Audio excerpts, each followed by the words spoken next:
لديها إمكانيات وقدرات مع التحالف الدولي عندما اختلطت بالتأكيد أصبحت ذو إمكانيات وقدرات عالية وخبرة أكبر.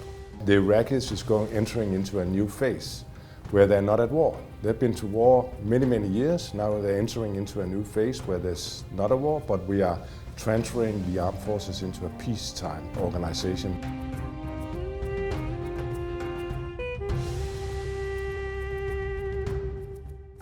يعني داعش منظمة إرهابية، وداعش هي إفرازات الإرهاب اللي انتشر في الفترة الأخيرة في كافة دول العالم، وداعش يمثل أخطر مراحل الإرهاب في العالم.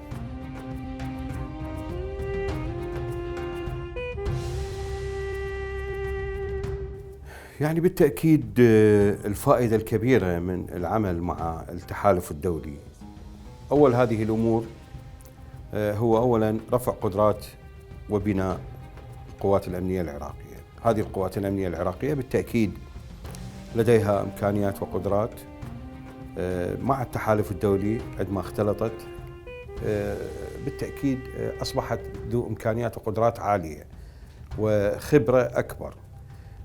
أكثر من 70 دولة فيها جيوش مختلفة، لكل جيش إلى إمكانيته وقدرته وخبرته في القتال. عندما تعمل مع القوات الأمنية العراقية هذه الخبرات المجتمعة بالتأكيد راح تخرج بنتيجة أنه القوات الأمنية العراقية استفادت من عدة مدارس قتالية، وهذه المدارس وظفتها لصالحها واستطاعت بتضحياتها وبجهودها من النهوض بالواقع الأمني وكذلك دحر تنظيم داعش الإرهابي، وبذلك أصبحت لديها إمكانيات وقدرات عالية نتيجة لعملها مع المجتمع الدولي أو مع قوات التحالف الدولي.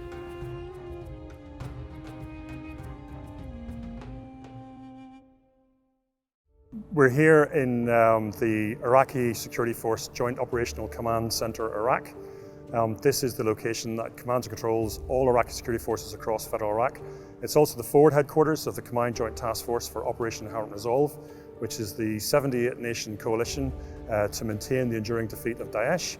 All of the coalition locations in Iraq are now Iraqi bases. And so over the last 12 months, we've transitioned from coalition bases to Iraqi security force bases. We are hosted by them. They are our partners. We're here at their invitation. We have two primary maneuver platforms. We have a military advisory group and we have a special operations advisory group. And they advise at the operational level and they deliver capabilities to the Iraqis that are requested by the Iraqis.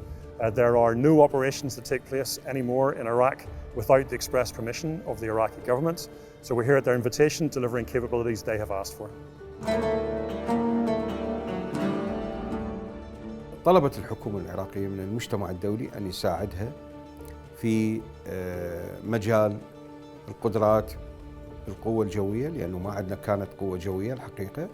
في مجال طيران الجيش كان طيران الجيش لا زال فتي، في مجال الاستخبارات والاستطلاع والمدفعية. وأثناء ذلك أتت استجابة من المجتمع الدولي للحقيقة قواتنا الأمنية وللحكومة العراقية، وأتت هذه القوات وساعدت القوات الأمنية العراقية اللي هي فقط قدمت لها المساعدة.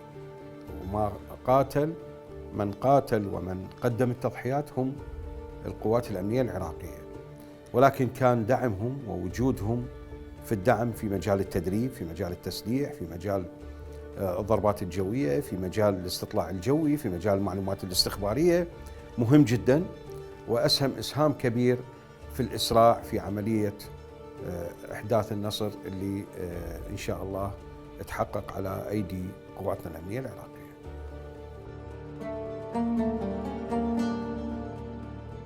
So advising, assisting and practice means that we bring highly specialist advisors from over 30 troop contributing nations here to the Jock Eye.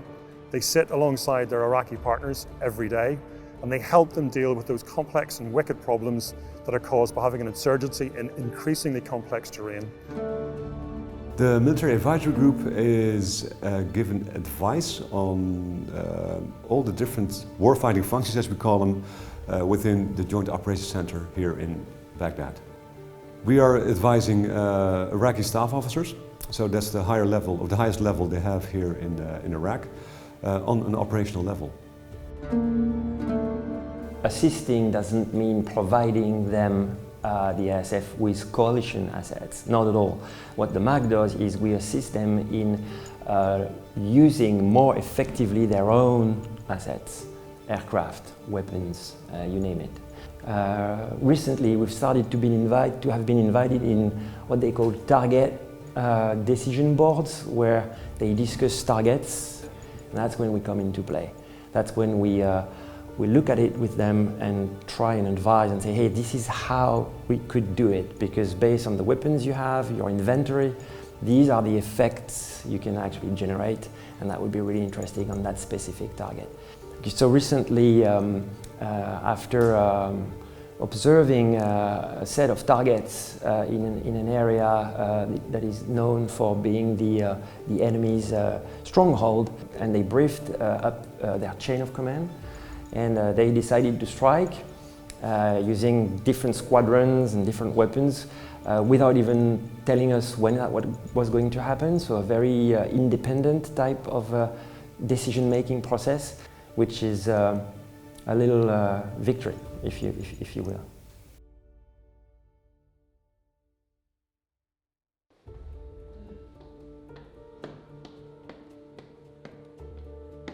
Yeah, my name is Michael Olesgaard. I'm a Lieutenant General, and I'm currently commander of the NATO mission in Iraq. First of all, I think we should start from the top. You know, we have agreed with the Ministry of Defense on some long-term objectives. What is it that we want to achieve? So we have, like, a little bit technical, we have like 14 long-term objectives that we are working in terms of training, in terms of human resources management, in terms of women, peace and security, in terms of anti-corruption and so on. NATO mission in Iraq is to provide capacity building. So it is about long-term achievements. So we are focused on this and not on short-term achievements. Therefore, it's, let's say, crucial to involve our Iraqi interlocutors as much as possible.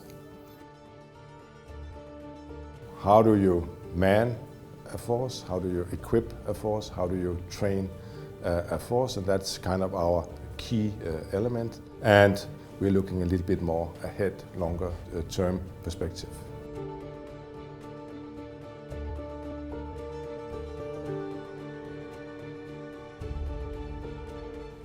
Well, I think it's important to know that we are coming from 30 countries.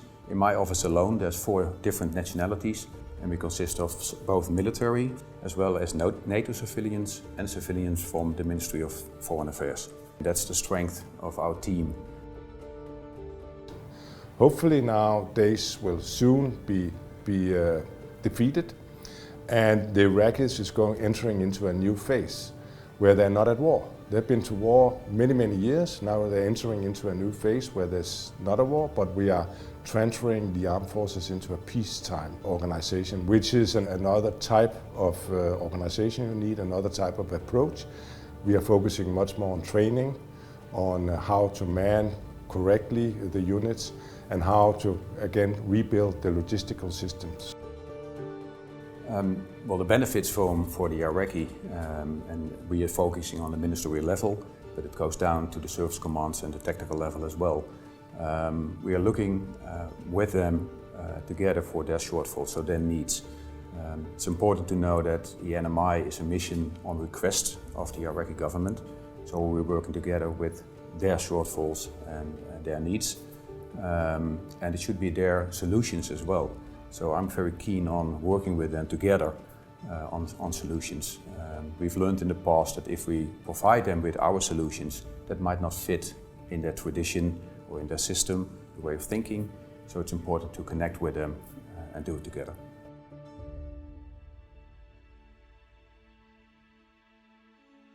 الآن القوات الأمنية العراقية أصبحت على درجة عالية من الإمكانية والخبرة والمرونة. الآن قوات الأمن العراقية اكتسبت خبرة في القتال، تدربت، لديها سلاح مختلف اختلاف كلي عما كانت عليه قبل عام 2014.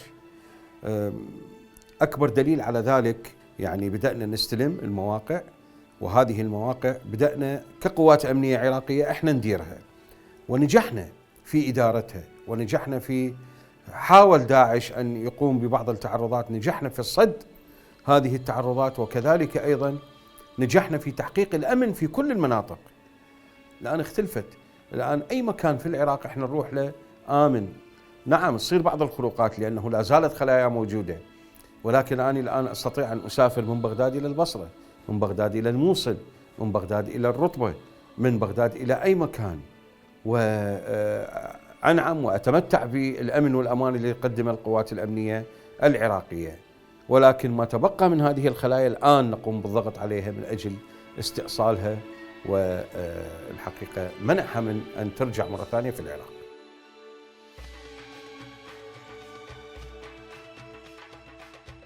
As a result of the US and Iraq strategic dialogue, there's agreement that the coalition mission here will fully transition from a combat role to an advise and assist role by the 31st of December 2021.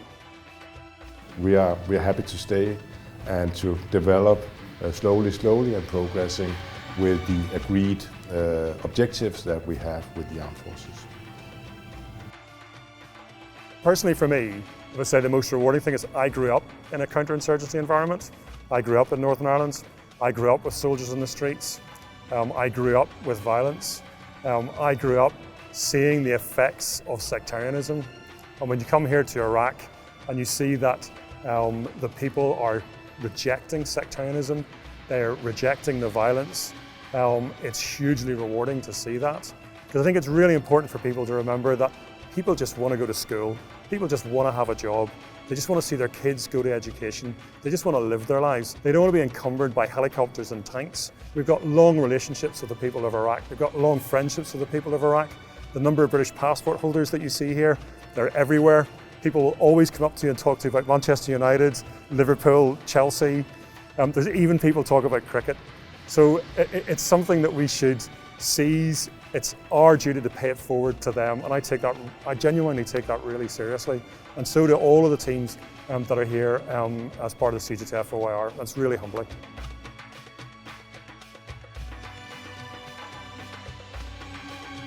الحقيقة بدعوة من الولايات المتحدة الأمريكية اللي هي قادة التحالف الدولي، تشكل من خلال المجتمع الدولي أيضا، استطعنا من خلال هذا التحالف أن نبني قوات أمنية عراقية استطاعت أن خلال فترة 3 سنوات ونصف قواتنا الأمنية العراقية بعد أن تلقت التدريب والدعم وفي كافة المجالات أن تحقق النصر.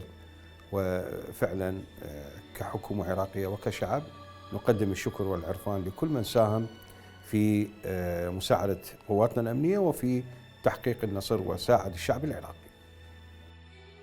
أتمنى أن تنقل الرسالة إلى كل دول العالم بأنه العراق بلد آمن، بلد محب للسلام،